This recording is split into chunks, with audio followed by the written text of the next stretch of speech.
everybody, it's Brock and we got a brand new episode of All About.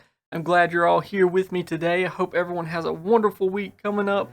And today we are learning about a coral. We got a really cool one coming up, and it's even a beginner coral. So people who are just getting into corals and taking care of them, this is a really good one you should add to your list. This is the waving hand Anthelia. And in the video, you're actually seeing the pink version of the Anthelia. They are very similar to your xenia coral, but much larger and get a lot bigger on their polyps. They look really pretty. They are soft coral. Prices on them, you'll normally spend about $20 for a frag. And of course, as you start getting larger pieces of the Anthelia, they're going to cost a little bit more. But normally you can grab a frag for about $20. Care level, they are super easy. Like I said, they are a great beginner coral. And also, they're really good about growing quick. So if you want something to take over your tank, this is a really good one to try. Temperature, you want to keep it 72 to 78. Definitely want to keep that coral tank warmer. I keep mine right on 78. DKH 8 to 12, pH 8.1 to 8.4, and your salinity 1.023 to 1.025. Keep those all in order and you'll be doing just good. Colors on them. Now, normally everybody loves to get the pink ones, but they kind of vary between some tans, some whites, some browns. But most of the time, those pink ones are what everybody wants. Diet, so while they are photosynthetic, they will do really well if you're spot feeding them. Some things like liquid foods, like oyster feast, is one of the best I love to feed. They soak that stuff up and love it, and it helps them grow a lot faster.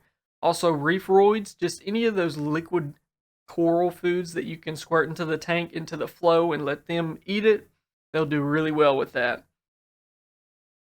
Origin, so most of the time these come from the Great Barrier Reef, but they are grown so well in the tank, most of the time you're just getting them from captive bred coral and reef keepers that are just growing it out and selling it. Venomous, so they are not venomous. You want to keep other corals from stinging them though, because a lot of times once they get injured, it's hard for them to come back, and they don't do real well in coral dip either. And so just make sure you're not letting any kind of torch corals or hammers just beat up on them. They will compete against other corals for space, and I can promise you the Anthelia will win.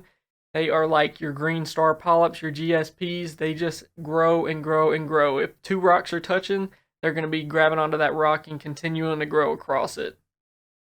The bad thing about that is they'll continue to grow over something like your zoas, and these Anthelias stretch out really far, and then no light's hitting your zoas, and all of it's going to your Anthelia. And so then you end up with zoas that just stay closed up the whole time. So make sure you put them in a spot where they can definitely take over.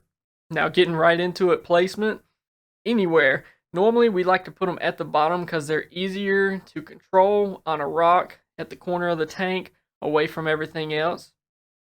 They will take over if rocks are touching.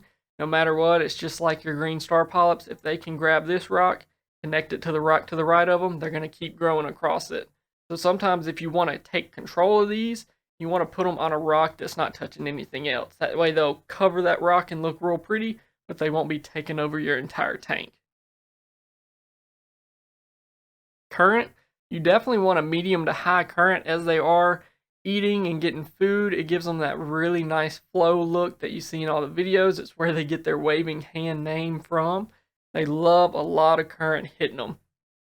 When you know that the best current is hitting them is when they're staying real long and their heads are really, really open and spread out, just like the ones you see in the video. If there's too much current on them, they'll be shrunk up and you will barely be able to see them come out. So just kind of watch where you put them. If they're out and real flowing real good, then you got a good spot.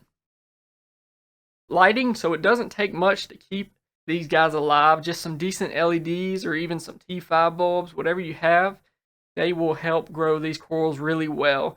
The ones you're actually seeing are under some Prime 16 HDs, which give them a really, really pretty pink color and even almost like a purple shade on their shadows. So a little bit higher dollar LEDs will give them some amazing color, but it doesn't take much to grow them. If you do have some questions about the lighting you have on your tank, and if you're thinking, oh, will it grow it or will it not, just leave a comment down below and I'll be happy to help you. Tank size, it doesn't matter. The main thing about it is just keeping plenty of nutrition in there for them to eat and grow off of, and then also just keeping up with your water changes and checking your levels. In a coral tank, you never want those levels to spike because that definitely hurts them. So always keep your water changes up, and also be checking your levels. Calcium and KH are probably your main two to take care of and make sure they're staying high. And then also your magnesium and iodine. Those got to be up too to keep these corals growing and stay healthy. So always make sure you're taking care of that too. Now, fragging these corals, the best way I think is by placing rocks like your little rubble rocks and crushed coral rocks beside the original growth. And once that growth spreads out, it'll grab onto those rocks that you set beside it, and then you can just pull those rocks off, and then you'll have a nice little frag. I would not recommend cutting their stalks and trying to glue them to a different rock. That's just going to cause too much stress to them, and most of the time they won't survive. So it's a lot better. Plus, they grow super fast, so just put some rocks around him. Once he grabs onto the other rocks, you can pull those off, and you'll have a nice little frag. That pretty much hits on everything you need to know about the waving hand Anthelia. Like I said, really good beginner coral for people. They're easy to take care of. It doesn't take much. They survive in a tank that does have spikes and might be a little dirtier than your pristine reef. And they do well in that still. So a lot of times whenever you're trying to learn corals and get better with them, this is a really good one to try. As long as you can give them plenty of flow and some good lighting on top of them, I promise you they will take over a tank. Now with that, make sure they aren't taking over too much if you don't want them to. So always put them on a rock somewhere that you can say, yes, he's going to grow to the left, right, up, and down all over this rock. But I don't want them to spread over the whole tank. And you'll do really well with them. Hope you all have a wonderful day. Make sure to like and subscribe and check out my other videos. We got tons of them out there. Please leave some recommendations on what you want to see in the future. Trying to get them out as quick as possible. That way I can start hitting on some of the new ones that y'all are recommending. I really appreciate it. Also, follow me on social media. I'm out there to chat with y'all if y'all want. And I will see y'all later. Y'all have a good one.